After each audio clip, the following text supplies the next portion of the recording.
Jesucristo, el Verbo viviente, es el único medio de salvación. Él es el centro del pensamiento de nuestra vida, la fuente y la autoridad de la doctrina. El principal propósito de la vida de Cristo fue la obediencia a los mandamientos, exaltando la ley de Dios como un reflejo de su carácter. El principal mensaje a ser predicado en el mundo, basado en Apocalipsis 14, está representado por 3 ángeles llevando el Evangelio eterno al mundo entero. Este mensaje se basa en los encantos inigualables de Cristo y declara que la hora del juicio ha llegado y llama a obedecer los mandamientos de Dios. Mediante su palabra, Dios ha comunicado a los hombres el conocimiento necesario para la salvación. Las Santas Escrituras deben ser aceptadas como dotadas de autoridad absoluta y como revelación infalible de su voluntad. Y aunque el canon de las Escrituras inspiradas está cerrado, el Espíritu Santo continúa iluminando, amonestando y confortando al pueblo de Dios a través del testimonio de Jesús, el Espíritu de profecía. El camino a la vida se traza a través de un camino angosto que debe ser recorrido con confianza a las promesas que Dios dejó a hombres y mujeres fieles que dedicaron sus vidas hasta la muerte por el Evangelio eterno. Los fundadores de la Iglesia soñaron con el día en que la revelación sería una realidad en sus vidas. Miraron con los ojos de la fe a aquel día glorioso cuando finalmente la promesa sería cumplida en la venida magistral de Jesucristo a esta tierra para recompensar a cada uno según sea su obra.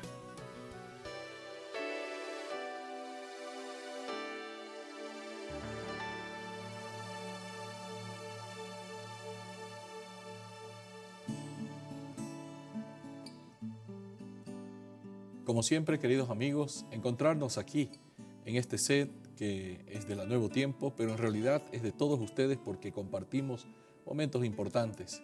Este programa Creed en sus profetas justamente está pensado en ustedes, en todos nosotros, porque está basado en las Sagradas Escrituras. Y también recibimos una inspiración importante por medio del espíritu de profecía.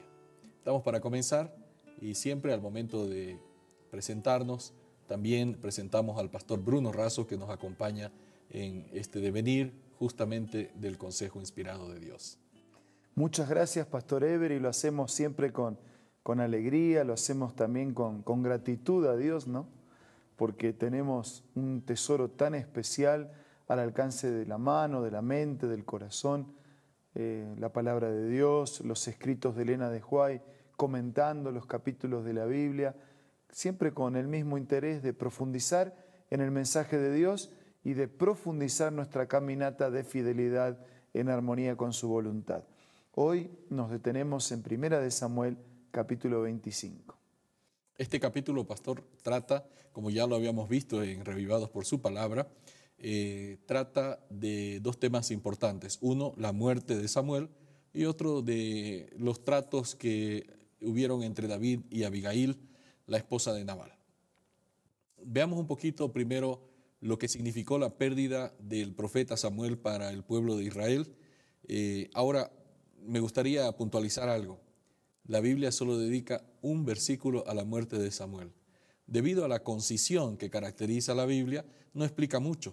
Pero justamente para eso tenemos el espíritu de profecía, para ayudarnos a profundizar qué fue lo que significó para Israel la muerte, la pérdida de Samuel.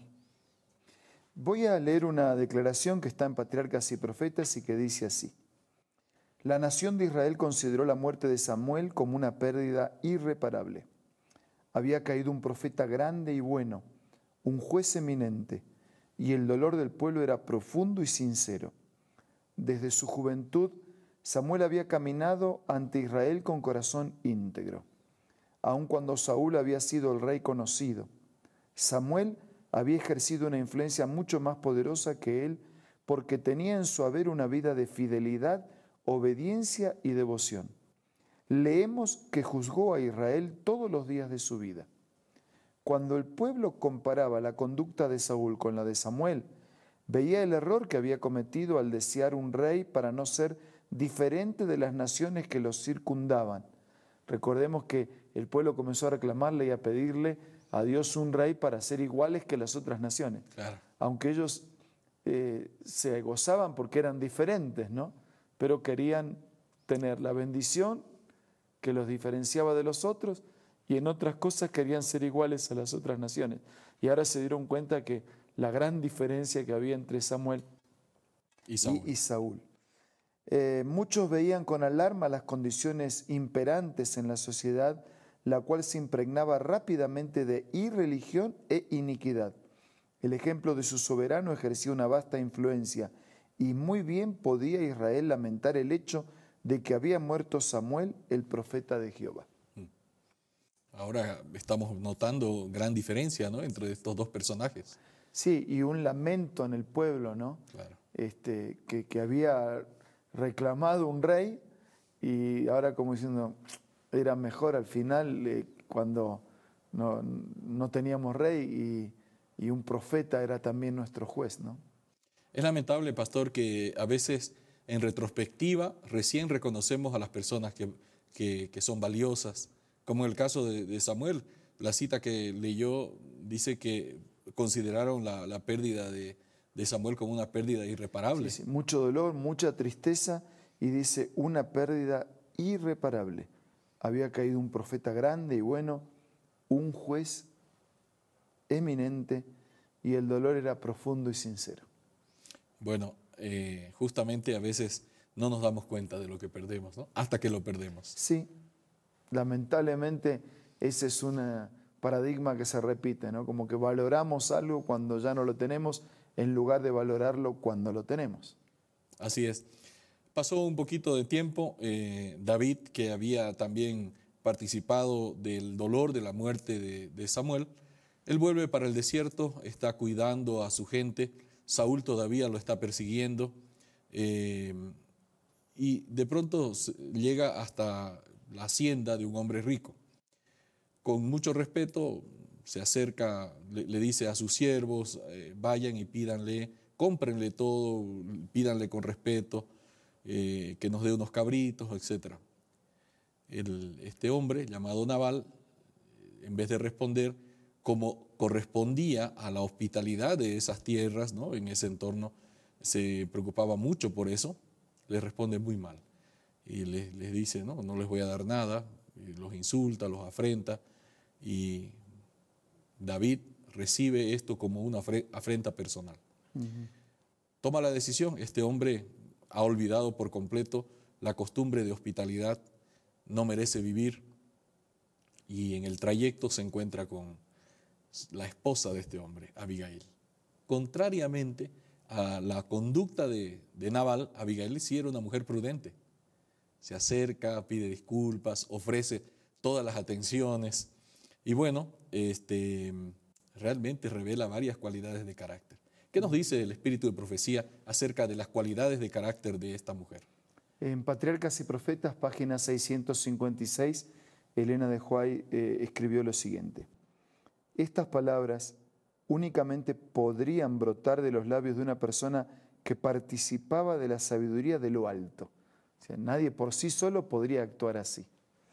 La piedad de Abigail, como la fragancia de una flor, se expresaba inconscientemente en su semblante, sus palabras y sus acciones.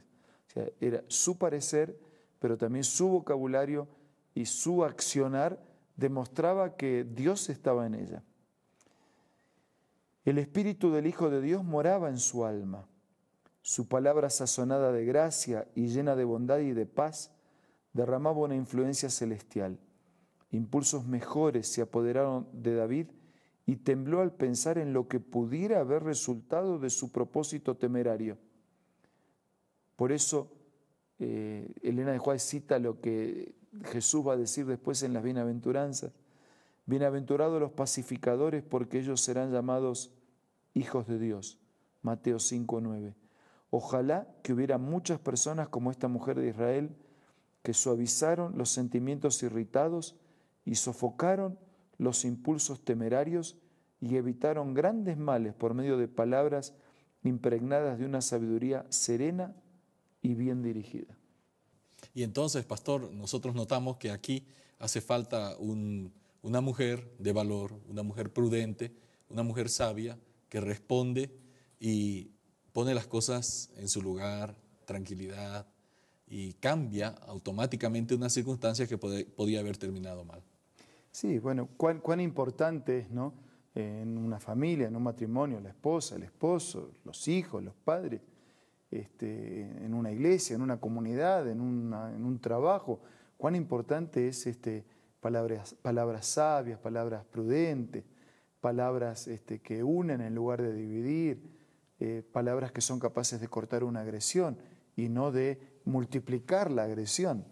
Y eso solo es posible cuando Dios está presente en la vida.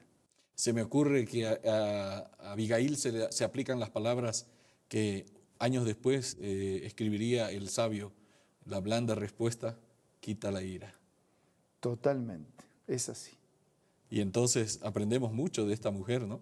La humildad, apaciguar, la capacidad de ser pacificadora se aplicaron en la vida de Abigail.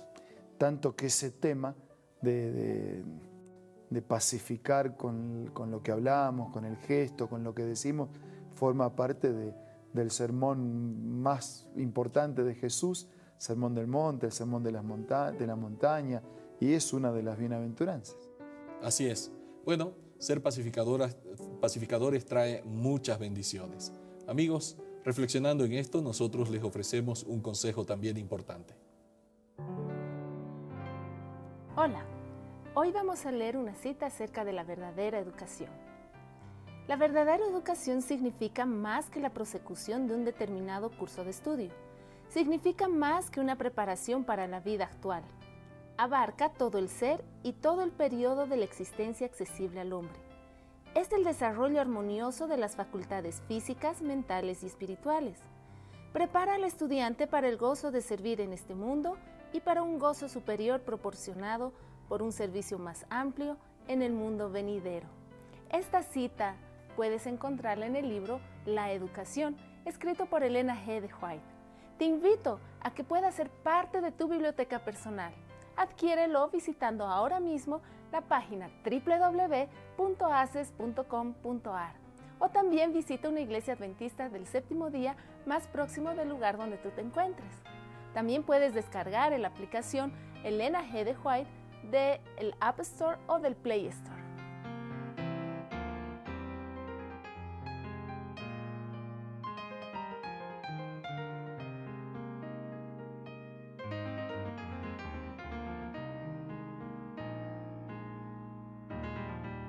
Nos queda un momento importante y lo dedicamos a presentarles una invitación especial. Realmente, incluso en las mismas palabras de Jesús, son felices aquellos que al hablar, al hacer gestos, al expresarse, pueden producir paz, reconciliación, unidad, cortar la violencia, cortar las agresiones e impedir que situaciones pasen a mayores o a más complicaciones. Por eso vamos a pedirle a Dios que nos ayude a ser pacificadores.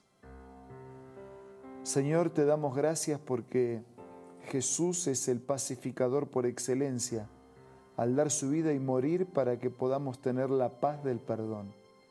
Y en ese espíritu del Señor, que nosotros también podamos ser pacificadores en lo que hablamos, en lo que decimos, en los gestos, en la conducta, en el comportamiento. Bendice a todos nuestros amigos y hermanos. Y si alguien está distanciado de alguien, que hoy pueda experimentar por tu gracia un proceso de reconciliación y de paz. Lo pedimos, lo agradecemos en el nombre de Jesús. Amén. Amén. Les agradecemos, amigos, por haber estado en compañía, juntos aquí, disfrutando de Creed en sus profetas. Nos vemos el día de mañana.